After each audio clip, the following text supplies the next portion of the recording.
14 janvier a été décrété au Mali comme la journée nationale de la souveraineté retrouvée.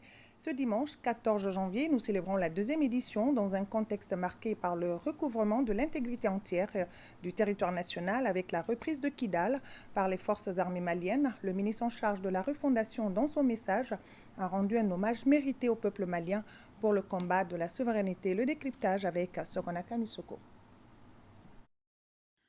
Tout est parti un vendredi 14 janvier 2022.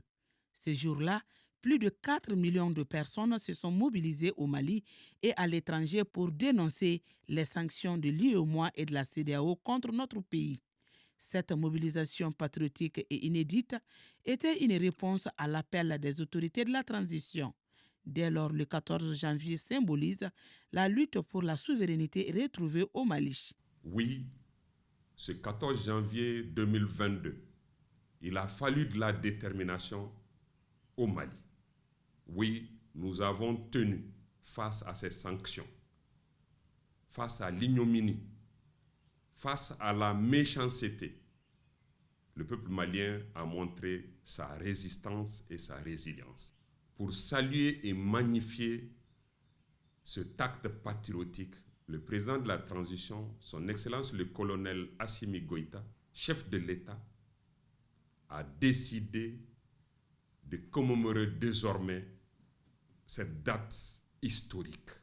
Cette journée permet également aux décideurs de jeter un regard rétrospectif sur les progrès accomplis en matière de lutte pour la souveraineté.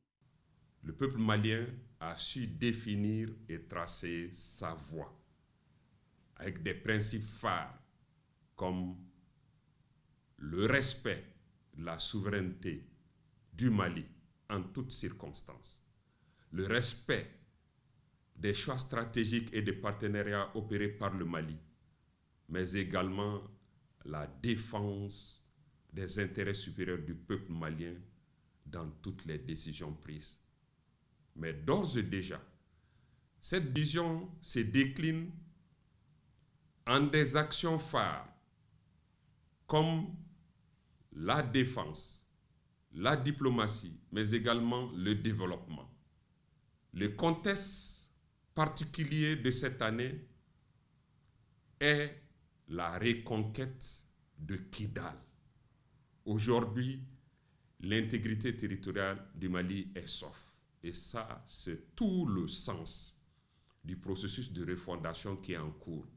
Cette deuxième édition de la Journée nationale de la souveraineté retrouvée sera marquée par des leçons modèles, des symposiums et des conférences en milieu scolaire et universitaire. Le tout pour mieux expliquer le bien fondé de ce combat.